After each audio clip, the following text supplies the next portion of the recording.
তাহলে দেখেন ক্লাসের নিয়মাবলী ও প্রস্তুতি আমরা কিভাবে নিব এটা নিয়ে আমরা আলোচনা করছি ইনশাআল্লাহ।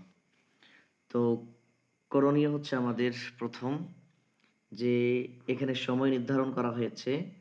তো এখানে ৩ দিন দেওয়া আছে, তবে আমরা এখান থেকে সপ্তাহে ২ দিন ক্লাস করব।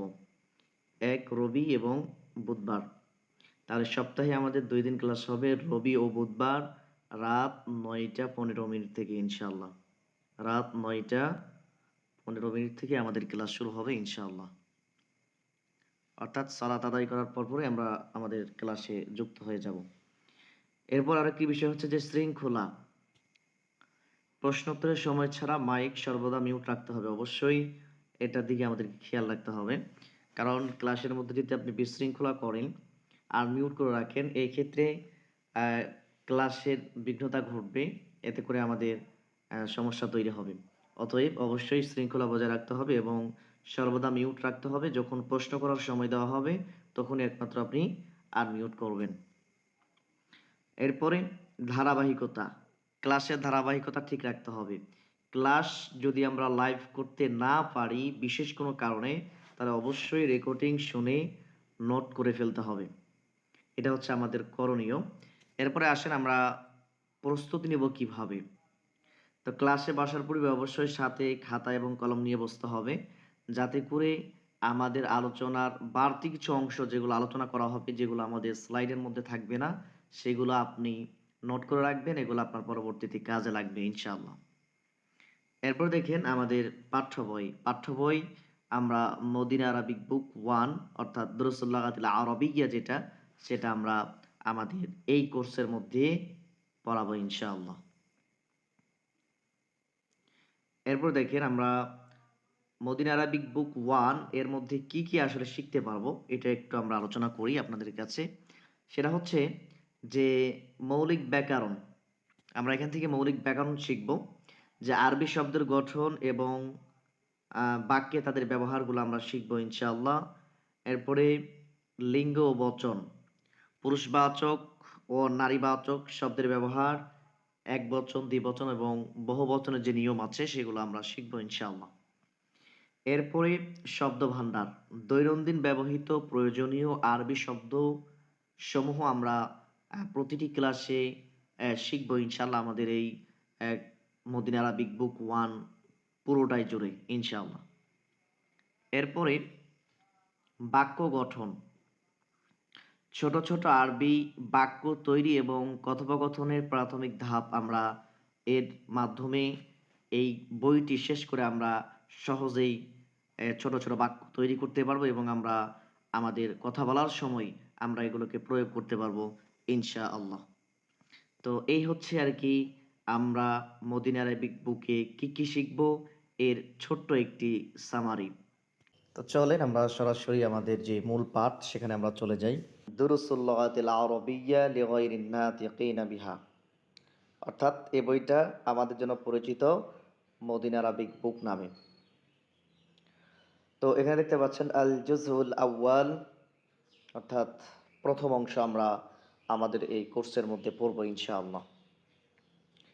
তো এই বইটিকে লিখেছেন তালিফ, লেখক আদ্দাক্তু ফা আব্দুর রহিম, লেখক যিনি মদিনা বিশ্ববিদ্যালয়ের আরবি ভাষা ডিপার্টমেন্টের প্রধান। তো এই ছিল আমাদের বইয়ের সংক্ষিপ্ত পরিচিতি এবং লেখকের পরিচিতি আমরা জানলাম। এখন সরাসরি আমরা আমাদের মূল পাঠে চলে যাব ইনশাআল্লাহ। তো এখানে আমাদের মোট ২৩টি পাঠ রয়েছে। ২৩টি পাঠ আমরা আমাদের ৩ মাসের মধ্যে কমপ্লিট করার চেষ্টা করব ইনশাআল্লাহ। তো তার আগে আমরা আমাদের এক প্রথম পাঠ শুরু করার পূর্বে আমাদের একটি বিষয় ক্লিয়ার হতে হবে এবং এই বিষয়টি আমাদের জন্য জানা অতীব জরুরি।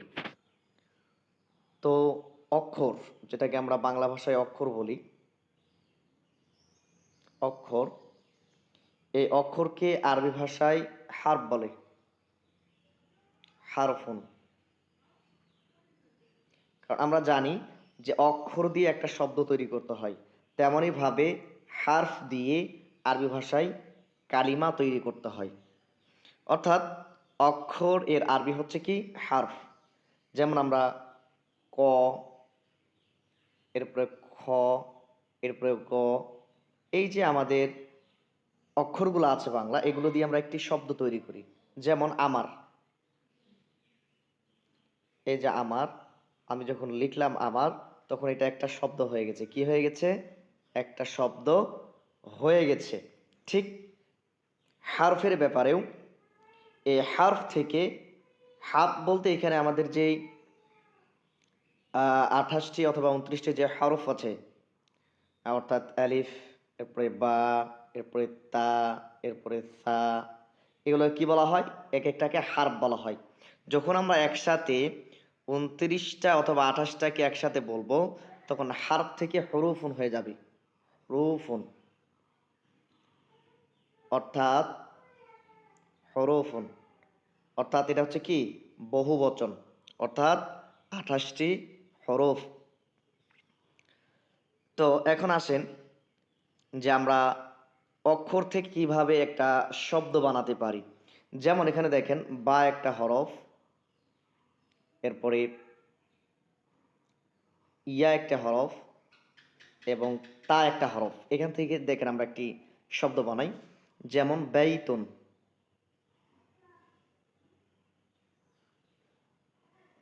বাইতুন, এখানে দেখেন এই বাইতুন আমরা 3টা অক্ষর দিয়ে একটা শব্দ বানিয়েছি।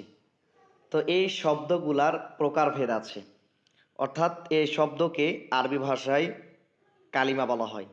তাহলে শব্দ, শব্দকে আরবি ভাষায় কি বলা হয়? কালিমা বলা হয়।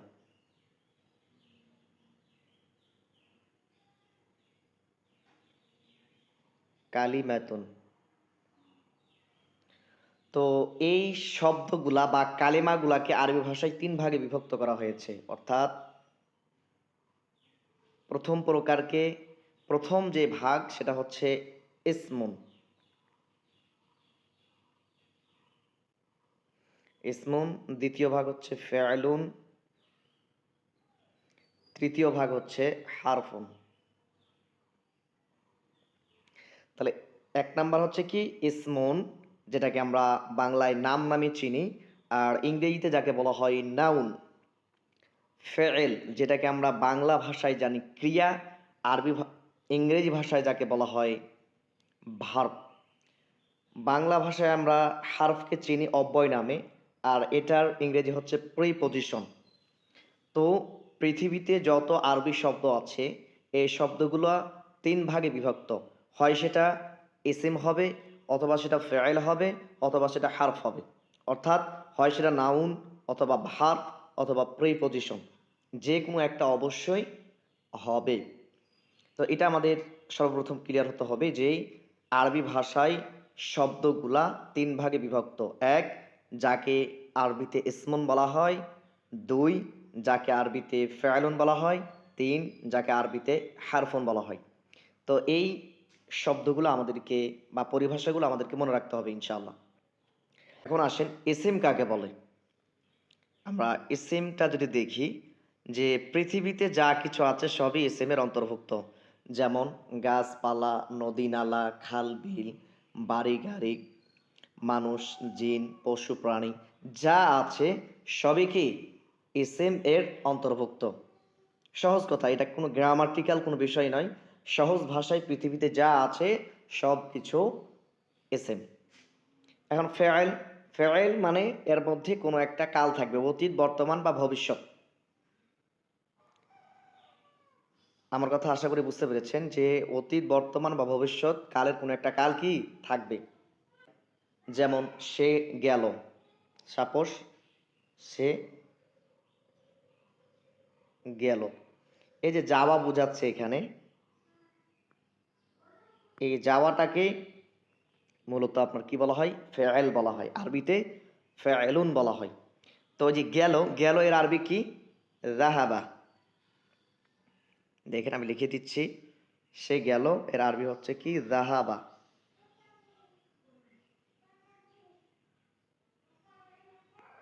যাহাবা, যাহাবা শব্দের অর্থ হলো সে গেল। এরপর যদি আমি বলি যে যা আ সে আসলো, তো এমনটা যদি বোঝায় গেল, খেলো, মারলো, ধরলো, এমনটা যদি বোঝায়, অর্থাৎ কোনো কিছু করা বা হওয়া বোঝায়, তাহলে সেটাকে কি বলা হয়? ফেআইলুন বলা হয়। এর বাইরে আমাদের বাড়তি বেশি কিছু বর্তমানে পড়ার বা জানার প্রয়োজন নাই ইনশাআল্লাহ। এরপরে হারফুন, আমরা ইসিম এবং ফেল যখন চিনে ফেলবো, এসএম এবং ফেল যখন চিনে ফেলবো, তখন অটোমেটিক এর বাইরে যা থাকবে সবগুলাই হচ্ছে হার্ফ। এখন আসেন, ইসিম চিনার জন্য কিছু উপায় আছে বা আলামত আছে। এখান থেকে আমরা আপনাদেরকে মাত্র 4টি আলামত পড়াবো। এই আলামতগুলোর মাধ্যমে আপনি সহজেই একটা শব্দকে এসএম হিসেবে চিহ্নিত করতে পারবেন ইনশাআল্লাহ। তো এখানে দেখেন, 1 নাম্বার, কোনো শব্দের শেষে যদি 2 জবর অথবা 2 জের অথবা 2 পেশ থাকে, তাহলে সেই শব্দটাকে আমরা সরাসরি এসএম হিসেবে চিহ্নিত করব। এরপর 2 নাম্বার, কোনো শব্দের শুরুতে যদি আলিফ লাম থাকে, কোনো শব্দের শুরুতে যদি আলিফ লাম থাকে, তাহলে আমরা সেটাকে এসএম হিসেবে চিহ্নিত করব। যেমন এখানে দেখেন, বাইতুন, বাইতুন, এখানে দেখেন তানভিন আছে, অর্থাৎ 2 পেশ আছে, এই জন্য এটাকে আমরা এসএম হিসেবে চিহ্নিত করব। এখন দেখেন, আমি আলিফ লাম দিয়ে করতেছি, আল বাইতু, আল আল বাইতু।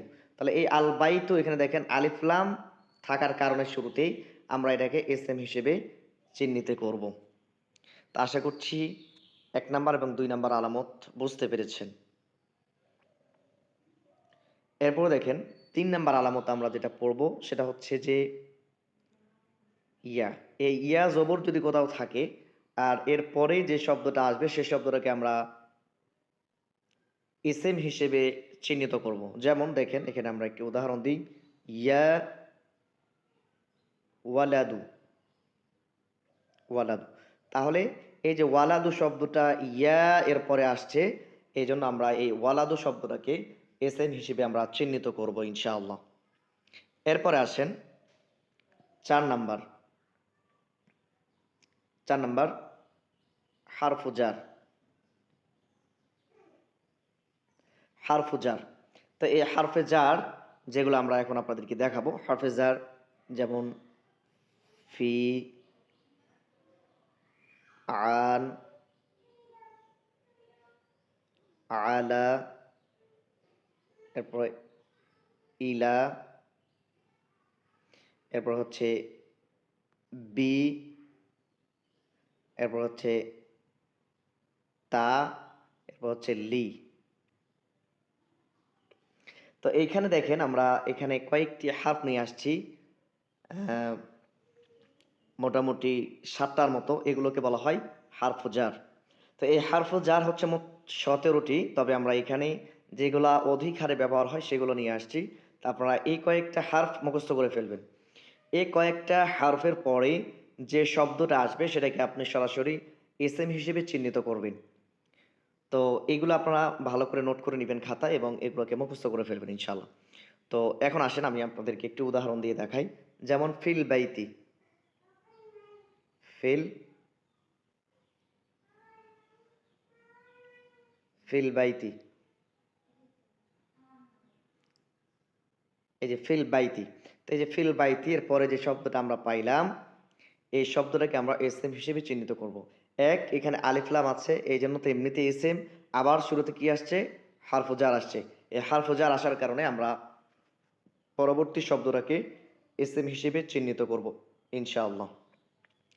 তো এই ছিল আমাদের প্রাথমিক কিছু আলোচনা আমাদের মূল পাঠে যাওয়ার পূর্বে। তাহলে আপনারা আশা করি বুঝতে পেরেছেন যে আরবি ভাষায় অর্থাৎ আরবি ভাষায় শব্দকে কালিমা বলা হয়। কি বলা হয়? কালিমা বলা হয়।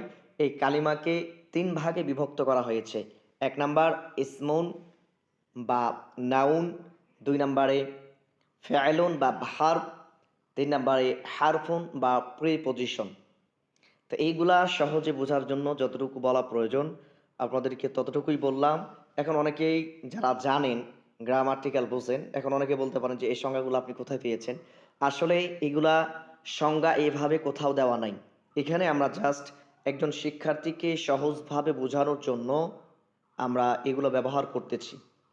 পরবর্তীতে সময়ের সাথে, সাথে যখন আমরা একটু বেসিকটা আমাদের স্ট্রং হবে, তখন ধীরে, ধীরে আমরা অ্যা নাহভি যেই কায়দাগুলো আছে বা গ্রামাটিক্যাল অনুযায়ী যে পরিভাষাগুলো আছে, যে সংজ্ঞাগুলো আছে, এগুলো আমরা সময়ের সাথে, সাথে সেগুলো আমরা শিখে ফেলবো ইনশাআল্লাহ। তবে এখন প্রাথমিক অবস্থায় আমরা যতটুকু আপনাদেরকে বুঝাইলাম, এতটুকু যদি আপনারা বুঝতে পারেন এবং এগুলোকে ব্যবহার করতে পারেন, ইনশাআল্লাহ আমরা আশাবাদী যে আপনি জীবনে আরবি ভাষা শিক্ষা করতে পারবেন ইনশাআল্লাহ। তো এখানে দেখেন, আপনাদেরকে একটু দেখাই যে আপনারা ইসিম এখন চিনতে পারতেছেন কিনা। যেমন এখানে দেখেন যে আদ-দারসু, আদ-দারসু এখানে কি আছে? আলিফ লাম আছে। তাহলে আলিফ লাম যেহেতু আছে, তাহলে অবশ্যই এই শব্দটাকে কি বলা হবে? ইসমুন বলা হবে। এরপরে আল আউয়ালু, এখানেও দেখেন আলিফ লাম আছে। আলিফ লাম থাকার কারণে আমরা এখানে এটাকে কি বলবো? ইসমুন বলবো। আমরা এটাকে ফাইলুন বা হারফুন বলবো না। এরপর দেখেন যে এই যে এখানে দেখেন যে বাইতুন, বাইতুন এখানে দেখেন তানভিন আছে। তানভিন থাকার কারণে আমরা এটাকে হারফুন বা ফাইলুন হিসেবে চিহ্নিত করতে পারবো না, কারণ এটা হচ্ছে ইসিম চেনার একটা আলামত। তাহলে বাইতুন এটা কি? ইসমুন। মসজিদুন এখানে তানভিন আছে, এই জন্য এটা কি? ইসিম।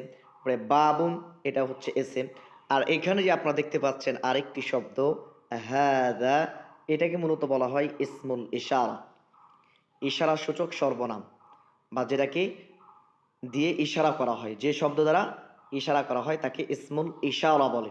তো এই ইসমুল ইশারাটা হচ্ছে এক প্রকারের এসএম, আর এটা এসএম এর মধ্যেই পড়ে। তো এখানে দেখেন তাহলে এটা হচ্ছে কি এসএম, আবার বাইতুন এখানে তানভিন আছে এই জন্য এসএম, মসজিদুন এখানে তানভিন আছে এই জন্য এসএম, বাবুন এখানে তানভিন আছে এই জন্য কি এসএম। কিন্তু আমি যদি এখানে বলি যাহাবা,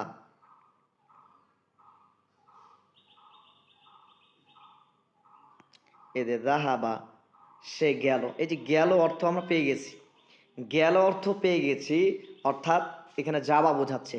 যাওয়া বোঝাচ্ছে মানে সে গেল, অর্থাৎ এটা অতীত হয়ে গেছে। তো এটা অতীত কাল বোঝাচ্ছে, এই জন্য এটাকে আমরা সরাসরি বলবো কি ফাইলুন। রাজা ইয়ারজিউ ফিরে আসা, রাজা, রাজা, রাজা মানে কি করা? ফিরে আসা। সে ফিরে আসলো, অর্থাৎ ফিরে আসা, এই যে আসা বলতে ফিরে আসলো, সে এখানে কি ব্যবহার করেছে? একটা কাল ব্যবহার করেছে, অর্থাৎ অতীত বর্তমান ভবিষ্যৎ এর মধ্যে একটা কাল ব্যবহার করেছে। এই তিন কালের কোনো একটা কাল যদি আমরা পাই কোনো একটা শব্দের মধ্যে, তাহলে আমরা সেটাকে ফেআলুন হিসেবে অবহিত করব, অর্থাৎ আমরা সেটাকে ফেল হিসেবে চিহ্নিত করব ইনশাআল্লাহ। এরপর দেখেন খরাজা, খরাজা শব্দের অর্থ হচ্ছে বের হওয়া। খরাজা, সে বের হলো। এই যে সে বের হলো, তাহলে এখানে আমরা স্পষ্টভাবে বুঝতে পারতেছি যেটা অতীতকালীন একটা ক্রিয়া, অতীত বোঝাচ্ছে। তাহলে এটাকে আমরা সরাসরি কি বলবো? ফাইলুন বলবো। আশা করছি আপনারা বুঝতে পেরেছেন। আর আমাদের আগামী ক্লাস থেকে, আগামী ক্লাস থেকে আমরা আদ-দারসুল আউয়াল প্রথম পাঠ থেকে আমরা শুরু করব, এবং হাদা এটা কখন ব্যবহার করতে হয় বা এটার আরও যে বিস্তারিত আলোচনা করা দরকার, সেটা আমরা আগামী ক্লাস থেকে সুন্দরভাবে আপনাদেরকে স্লাইডের মাধ্যমে শেখানোর চেষ্টা করব ইনশাআল্লাহ। তো আজকে এখান থেকেই, আসসালামু আলাইকুম ওয়া রাহমাতুল্লাহি ওয়া বারাকাতুহু।